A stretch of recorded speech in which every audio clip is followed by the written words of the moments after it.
என் செல்ல குழந்தையே, இன்று உன் வராகி அம்மா உனக்கு ஒரு அவசர செய்தியினைத்தான் கொண்டு ஓடோடி வந்திருக்கின்றேன். என் பிள்ளையே, உன்னை விட்டு பிரிந்து சென்ற துணையின் இல்லத்திற்கு உன் வராகி அம்மா நான் சென்றிருந்தேன். அங்கு நான் கண்ட காட்சியானது நிச்சயமாக என் கண்களாலேயே நம்ப முடியாததாக இருந்தது. என் குழந்தை, இதை இன்று நீ கேட்க வேண்டும் என்பது உன்னுடைய விதி. அதனால் இந்த தாயானவள் என் வாக்கினை கேட்ட பிறகு நீ நல்ல முடிவு ஒன்றினை நிச்சயமாக எடுத்து விடலாம்.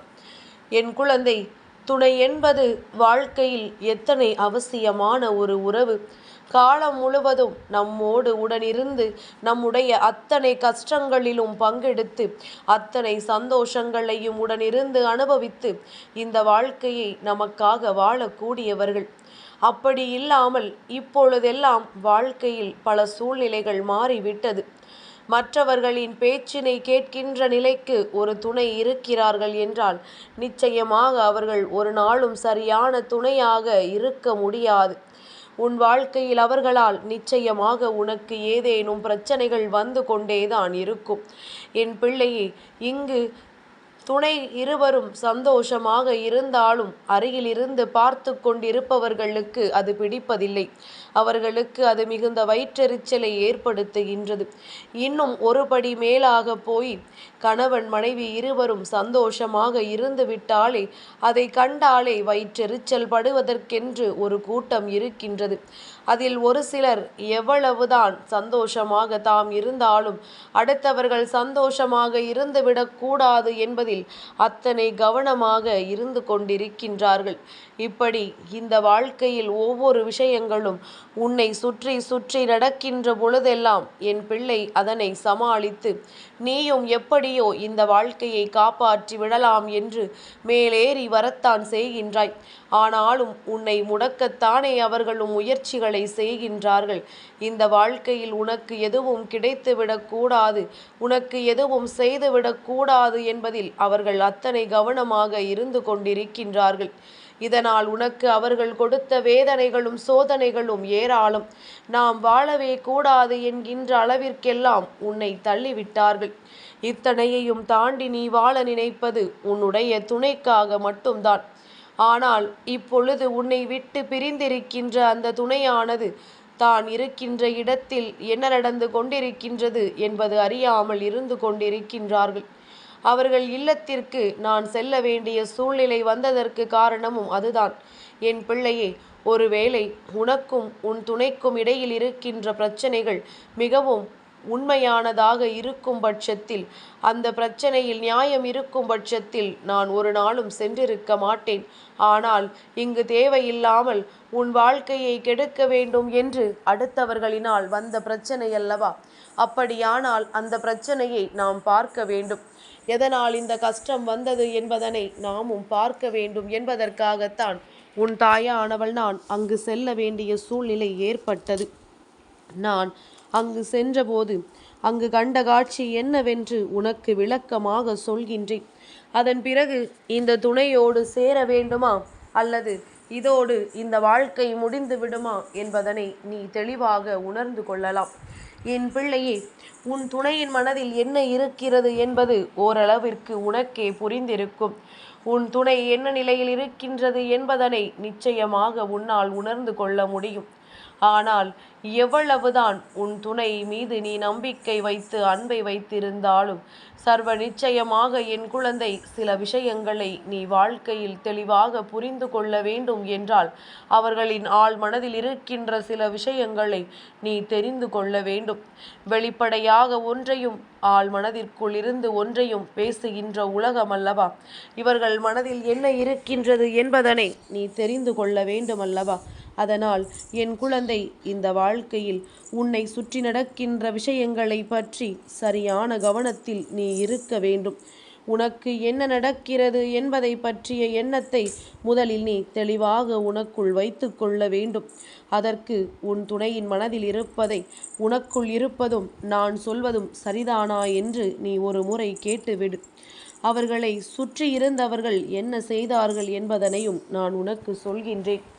என் பிள்ளையே, உன் துணையின் இல்லத்திற்கு நான் சென்றிருந்த பொழுது அங்கே உன் துணையை தவிர மற்ற எல்லோரும் இருந்தார்கள். உன்னுடைய துணை அங்கே தனியே அமர்ந்து ஏதோ சிந்தனையில் இருந்து கொண்டிருந்தார்கள். உன் துணையின் மனதில் இருக்கின்ற எண்ணம் என்னவென்று முதலில் நான் ஆராய்ந்து பார்த்தேன். உன்னுடைய துணையின் மனதில் உன்னை பற்றிய எண்ணங்கள் ஓடிக்கொண்டிருக்கின்றது. நம் வாழ்க்கையில் நாம் அவசரப்பட்டு இதை செய்துவிட்டோமோ?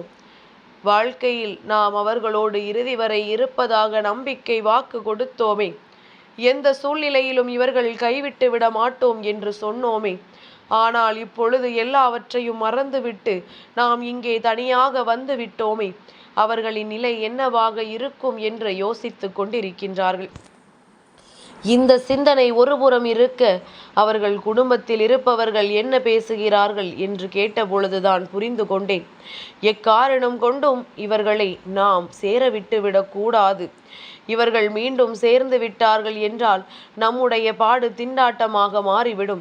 இவர்கள் ஒருவருக்கொருவர் சந்தோஷமாக இருந்த பொழுதே நம்மை கண்டுகொள்ளாமல் விட்டு விட்டார்கள். இனிமேலும் அது போன்று நடக்கக்கூடாது. நாம் நிம்மதியாக இருக்க வேண்டும் என்றால் இவர்கள் பிரிந்துதான் இருக்க வேண்டும். இவர்கள் வாழ்க்கையில் ஒரு நாளும் சேர்ந்து விடக்கூடாது என்று அங்கே அவர்கள் பேசிக்கொண்டிருந்தார்கள். அது மட்டுமா, அவர்கள் பேசிக்கொண்டிருக்கும் பொழுது உன்னுடைய துணை அங்கே வருகிறதா வரவில்லையா என்பதனையும் நோட்டமிட்டு கொண்டிருக்கின்றார்கள். ஏனென்றால் இது உன் துணைக்கு தெரியாமல் நடக்கின்ற விஷயம் அல்லவா? அவர்களுக்கு தெரியாமல் இந்த வாழ்க்கையிலிருந்து உன்னை எப்படியும் வெளியேற்றிவிட வேண்டும். உன் வாழ்க்கையிலிருந்து உனக்கு நிச்சயமாக பல கஷ்டங்களை கொடுத்து உன் துணையோடு சேராமல் செய்துவிட வேண்டும் என்று அவர்கள் அங்கே பேசிக்கொண்டிருக்கின்றார்கள். அது மட்டுமல்ல, செய்வினைகள் ஏதும் செய்து இவர்களை பிரித்து விடலாமா என்றும் அவர்கள் பேசுகின்றார்கள். அதில் ஒருவர் சொல்கின்றார், செய்வினைகளை எல்லாம் செய்தால் பணம் அதிகமாக ஆகும். நாம் செய்கின்ற இந்த வினையே இவர்களை பிரிக்கும். ஒருவரை பற்றி ஒருவரிடத்தில் இல்லாததையும் பொல்லாததையும் சொல்லிக் கொடுத்தே இவர்களை பிரித்து விடலாம் என்று அவர்கள் பேசிக்கொண்டிருக்கின்றார்கள். இதுவெல்லாம் தெரியாத உன்னுடைய அந்த துணை அங்கே இருந்து உன்னை பற்றி கவலைப்பட்டு கொண்டிருக்கின்றது. உன்னை பற்றிய சிந்தனைகளோடு மனதிற்குள் நினைத்து வாழ்ந்து கொண்டிருக்கின்றது. எப்படியாவது மீண்டும் சேர்ந்து விட வேண்டும்.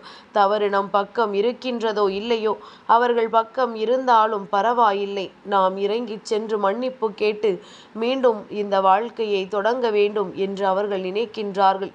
இவர்களின் மனதினை மாற்ற இவர்கள் குடும்பத்தில் உள்ளவர்கள் செய்கின்ற முயற்சிகள் வெற்றி பெறுமா தோல்வி பெறுமா என்பதை இன்னும் சில நேரத்தில் என் பிள்ளை நீ உன் வாழ்க்கையில் தெரிந்து கொள்வாய். உன்னை விட்டு பிரிந்த உயிரான உறவிடமிருந்து உனக்கான அழைப்பும் உனக்கான நல்ல அன்பும் கிடைக்கும் என்றால் அவர்களினுடைய வார்த்தைகள் எதுவும் உன் துணையின் மனதில் நிற்கவில்லை என்று அர்த்தம்.